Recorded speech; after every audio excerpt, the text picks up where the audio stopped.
Hi, നമസ്കാരം. നമ്മളുടെ കേരള വിപണി ഉണരാൻ പോവുകയാണ്. ആ ഉണരാൻ പോകുന്നതിൻ്റെ കാരണം ഇവിടെ ക്ഷേമ പെൻഷൻ വിതരണം ചെയ്യാൻ പോവുകയാണ് എന്നുള്ള വാർത്തയാണ് നമുക്ക് വളരെ സന്തോഷപൂർവ്വം പങ്കുവയ്ക്കാൻ പോകുന്നത്. അതായത് ഓരോ ക്ഷേമ പെൻഷൻ ലഭിക്കുന്ന വ്യക്തിക്കും 3600 രൂപ ഗുണഭോക്താക്കൾക്ക് ലഭിക്കും. അതായത് നേരത്തെയുള്ള 1600 രൂപയും ഇപ്പോൾ 1600-ൻ്റെ കൂടെ പുതിയതായിട്ട് 400 രൂപ കൂട്ടി 2000 രൂപയാക്കിയല്ലോ. അപ്പോൾ ഈ 2000 രൂപയും പഴയ 1600 രൂപ കൂട്ടുന്നതിന് മുമ്പുള്ള 1600 രൂപയുടെ കൂട്ടി 3600 രൂപ വ്യാഴാഴ്ച മുതൽ വിതരണം ചെയ്തു തുടങ്ങും. അതായത് സാമൂഹ്യ സുരക്ഷാ ക്ഷേമനിധി പെൻഷനുകളാണ്. അപ്പോൾ ഈ പറഞ്ഞ നവംബറിലെ 2000 അതിനു മുമ്പുള്ള സെപ്റ്റംബർ വരെയുള്ള 1600 രൂപയും കൂടി ചേർത്ത് 3600 രൂപ 63,77,935 പേർക്ക്. ഇത്രയും ആൾക്കാരാണ് അതിൻ്റെ ഗുണഭോക്താക്കൾ. അപ്പോൾ ഇത്രയും ആൾക്കാർക്ക് നമ്മളുടെ കേരള ഗവൺമെൻറ് ഇത് വിതരണം ചെയ്യുവാൻ തീരുമാനിച്ചിരിക്കുകയാണ്. ഏകദേശം വ്യാഴാഴ്ച മുതൽ ഈ പെൻഷൻ വിതരണം ആരംഭിക്കുമെന്നുള്ള വാർത്തയാണ് നമുക്കിതിൽ നിന്ന് അറിയാൻ സാധിക്കുന്നത്.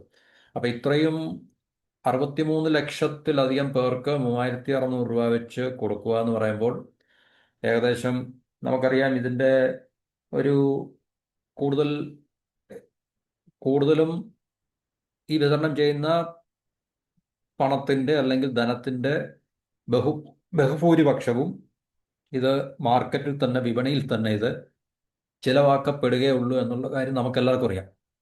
കാരണം ഇത് എത്തിച്ചേരുന്നത് വളരെ സാധാരണക്കാരായിട്ടുള്ള ആൾക്കാരുടെ കൈകളിലാണ്.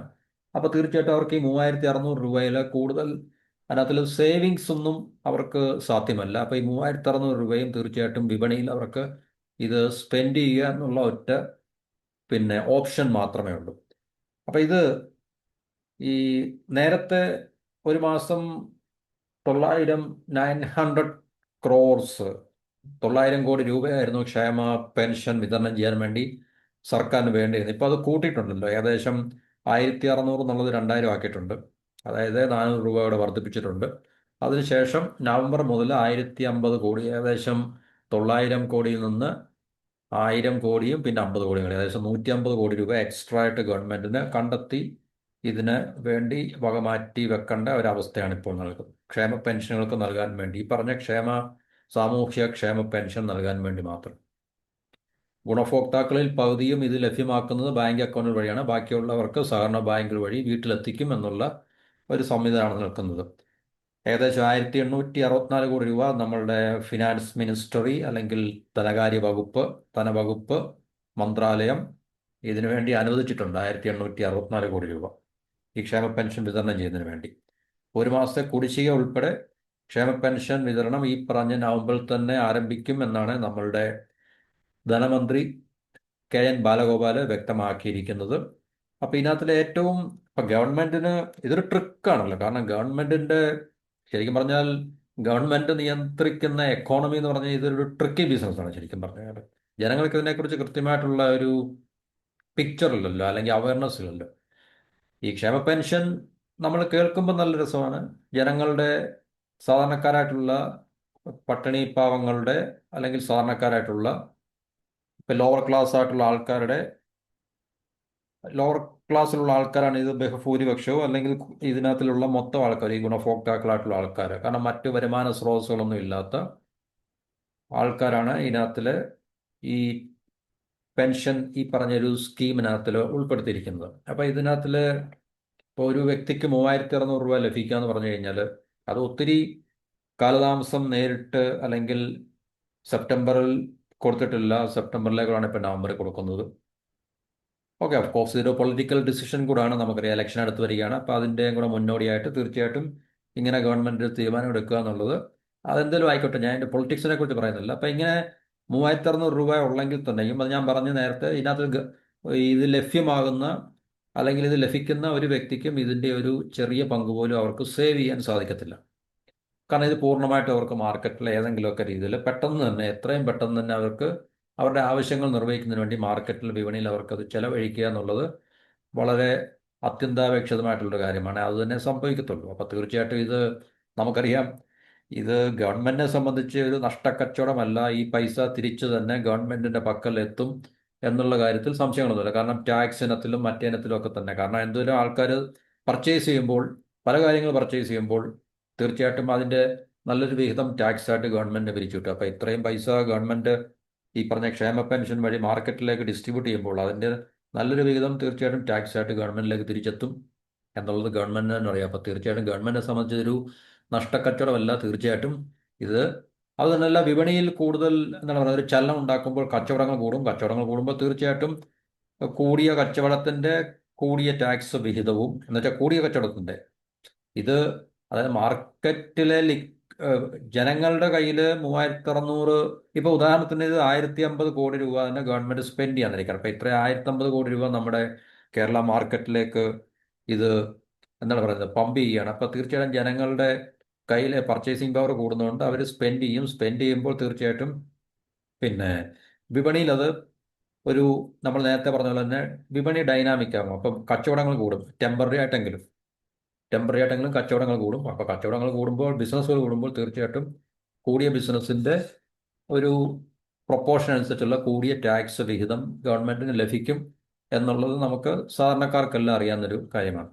അപ്പോൾ ഇതിനുവേണ്ടി 1864 കോടി രൂപ ധനകാര്യ വകുപ്പ് വക മാറ്റി വെച്ചിട്ടുണ്ട്, അല്ലെങ്കിൽ അനുവദിച്ചിരുന്നു. അപ്പോൾ അത് തീർച്ചയായിട്ടും ഈ നവംബറിൽ തന്നെ, ഈ പറഞ്ഞ സെപ്റ്റംബറിലെയും നവംബറിലെയും ക്ഷേമ പെൻഷൻ വിതരണം ചെയ്ത് തുടങ്ങും എന്നാണ് പറയുന്നത്.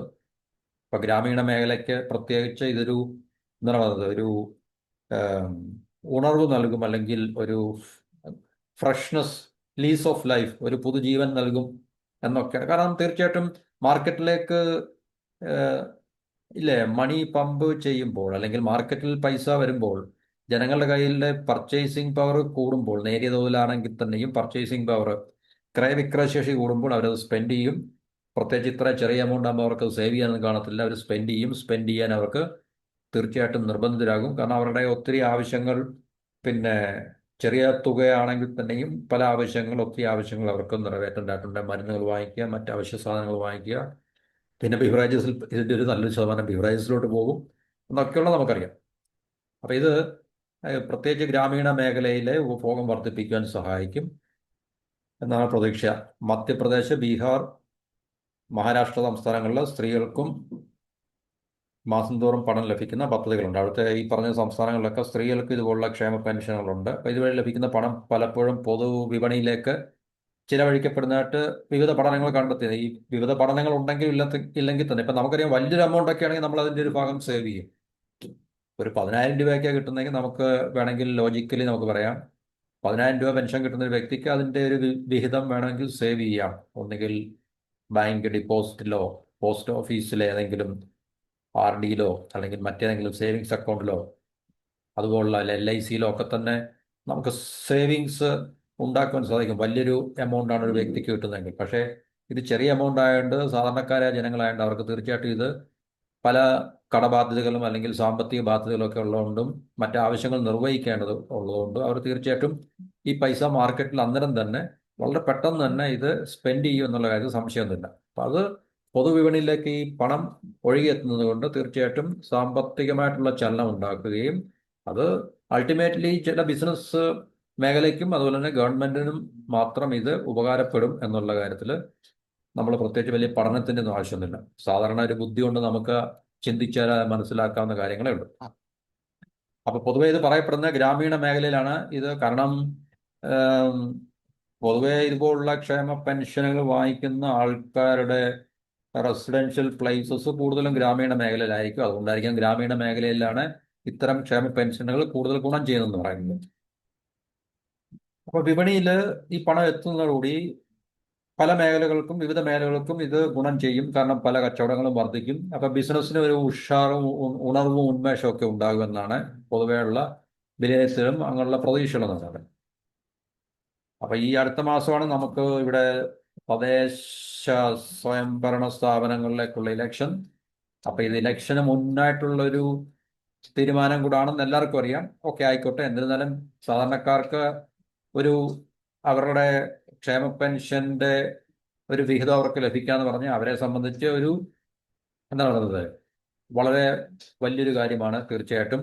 അത് വിപണിയിൽ സാമ്പത്തിക ക്രയവിക്രയം വർദ്ധിപ്പിക്കാൻ സഹായിക്കുന്നുണ്ട്. അപ്പോൾ അത് പൊതുവെ നമ്മളുടെ കേരള എക്കോണമിയെ, കേരളത്തിൻ്റെ സമ്പദ് വ്യവസ്ഥയ്ക്ക് ഒരു എന്താണ് പറയുന്നത്, നമുക്ക് അത്രയ്ക്ക് എടുത്തു പറയത്തക്ക വലിയൊരു ചലനമോ മാറ്റമോ ഒന്നും സൃഷ്ടിക്കുന്നില്ലെങ്കിൽ തന്നെയും ഒരു പക്ഷേ ഇപ്പം നിശ്ചലമായിരിക്കുന്ന ഒരു വിപണിയിലേക്ക് ഇത്രയും പണം ഒഴുകിയെത്തുമ്പോൾ തീർച്ചയായിട്ടും അത് അതുണ്ടാക്കാൻ കഴിയുന്ന, അല്ലെങ്കിൽ അതിനുണ്ടാക്കാൻ കഴിയുന്ന മാറ്റങ്ങൾ അല്ലെങ്കിൽ ചലനങ്ങൾ തീർച്ചയായിട്ടും ശ്രദ്ധേയമായിട്ടുള്ളതാണ്. അപ്പൊ ഇതാണ് നമുക്ക് ഈ ടോപ്പിക്കിനെ കുറിച്ച് ഇത്ര ഇവിടെ ഷെയർ ചെയ്യാനുള്ളത്. അപ്പം വ്യാഴാഴ്ച മുതൽ ക്ഷേമ പെൻഷനുകൾ തീർച്ചയായിട്ടും വിതരണം ചെയ്യപ്പെടുമെന്നാണ് നമ്മളുടെ മന്ത്രി, എന്താണ് പറയുന്നത്, ഗവൺമെന്റിന്റെ ഭാഗത്തു നിന്നുള്ള അവരുടെ പ്രസ്ഥാനങ്ങളും റിപ്പോർട്ടുകളും നമുക്ക് മനസ്സിലാക്കാൻ സാധിക്കുന്നത്. ഏകദേശം 3600 രൂപ ഇപ്പോൾ ഓരോ വ്യക്തിക്കും, ക്ഷേമ പെൻഷൻ അർഹരായിട്ടുള്ള ഓരോ വ്യക്തിക്കും ലഭിക്കുന്നതാണ്. അപ്പൊ ഇനി മുതൽ അത് 1600 2000 രൂപയായിരിക്കും ഇനി മുതൽ അങ്ങോട്ടുള്ള മാസങ്ങളിൽ നടന്നത്. കാരണം 1600 നിന്നും 400 രൂപ വെച്ച് ക്ഷേമ പെൻഷൻ വർദ്ധിപ്പിച്ച് 2000 ആക്കിയിട്ടുണ്ട്. നമ്മൾ അതിനെക്കുറിച്ച് നേരത്തെ ഒരു വീഡിയോ ചെയ്തിട്ടുണ്ട്. അപ്പോൾ തീർച്ചയായിട്ടും 63 ലക്ഷത്തിലധികം ഗുണഭോക്താക്കൾ അല്ലെങ്കിൽ ഈ പെൻഷനേഴ്സ്, ഈ പെൻഷൻ ലഭിക്കുന്ന ആൾക്കാർ കേരളത്തിലുണ്ട്. എക്സാക്ട്ലി 63,77,935 പേർക്കാണ് ഈ പെൻഷൻ ലഭിക്കാൻ പോകുന്നത്. അപ്പോൾ നേരത്തെ ഗവൺമെന്റിന് 900 കോടി രൂപ വേണമായിരുന്നു. ഇപ്പോൾ അതിൻ്റെ സ്ഥാനത്ത് 1050 കോടി രൂപ തീർച്ചയായിട്ടും ഗവൺമെന്റിന് മിനിമം ഉണ്ടെങ്കിൽ മാത്രമേ ഈ ഒരു ബാധ്യത മീറ്റ് ചെയ്യാൻ സാധിക്കത്തുള്ളൂ. അപ്പോൾ ഗവൺമെന്റ് ഇതിനു വേണ്ടി ഏകദേശം 1864 കോടി രൂപയോളം അതിനുവേണ്ടി സെറ്റ് അസൈഡ് വക മാറ്റി വെച്ചിട്ടുണ്ട്. അപ്പോൾ തീർച്ചയായിട്ടും ഗവൺമെന്റിന്റെ ഭാഗത്തു നിന്നുള്ളൊരു തീരുമാനത്തെ നമുക്ക് കാരണം സാമ്പത്തിക പരാധീനത അനുഭവിക്കുന്ന ഒരു സംസ്ഥാന ഗവൺമെന്റ് ആയതുകൊണ്ട് തീർച്ചയായിട്ടും ഇത് കൃത്യമായിട്ട് റെഗുലറായിട്ട് അവർക്ക് ഇത് ഡിസ്ട്രിബ്യൂട്ട് ചെയ്യാൻ സാധിക്കുന്നില്ല. കാരണം മറ്റു ധൂർത്തുകളും അഴിമതികളും ഒക്കെ തന്നെ കണക്കിലെടുക്കുമ്പോൾ ഇതുപോലുള്ള ജനങ്ങളുടെ ക്ഷേമത്തെ ബാധിക്കുന്ന, അല്ലെങ്കിൽ ജനങ്ങളുടെ ക്ഷേമം ഉറപ്പുവരുത്തേണ്ട ഇതുപോലുള്ള പദ്ധതികൾ, പ്രോജക്റ്റുകൾ ഗവൺമെന്റിനെ സംബന്ധിച്ചൊരിക്കലും പോസ്റ്റ്പോൺ ചെയ്യാനോ അല്ലെങ്കിൽ തൽക്കാലത്തേക്ക് മാറ്റിവെക്കാനോ സാധിക്കരുത്. അത് ജനങ്ങളുടെ ജീവിതത്തെ ബാധിക്കുന്ന ഒരു വിഷയമായി മാറും തീർച്ചയായിട്ടും. അപ്പോൾ അതുകൊണ്ട് തീർച്ചയായിട്ടും ഇത് തൽക്കാലം നമുക്ക് ഒരു ഇലക്ഷനെ മുന്നിൽ കണ്ടാണ് ഇങ്ങനെ തീരുമാനം എടുത്തിട്ടുള്ളതെങ്കിൽ തന്നെയും ഇറ്റ്സ് വെൽക്കം ഡിസിഷൻ. ബിക്കോസ് ജനങ്ങൾക്ക് ഇത്ര 63 ലക്ഷത്തിൽ പരം വരുന്ന ജനങ്ങൾക്ക് 3600 രൂപ വെച്ച് കിട്ടുക എന്ന് പറയുമ്പോൾ തീർച്ചയായിട്ടും അതൊരു നല്ല കാര്യം തന്നെയാണ്. ജനങ്ങളുടെ ഭാഗത്തും നമ്മൾ ചിന്തിക്കുമ്പോൾ ഇറ്റ്സ് എ ഗുഡ് ഡിസിഷൻ. അപ്പോൾ ഇതാണ് നമുക്ക് ഈ ഒരു ടോപ്പിക്കിനെ കുറിച്ച് ഇവിടെ ഷെയർ ചെയ്യാനുള്ള കാര്യങ്ങൾ. മറ്റൊരു ടോപ്പിക്കുമായിട്ട് അടുത്ത വീഡിയോയിൽ എല്ലാവർക്കും നന്ദി, നമസ്കാരം.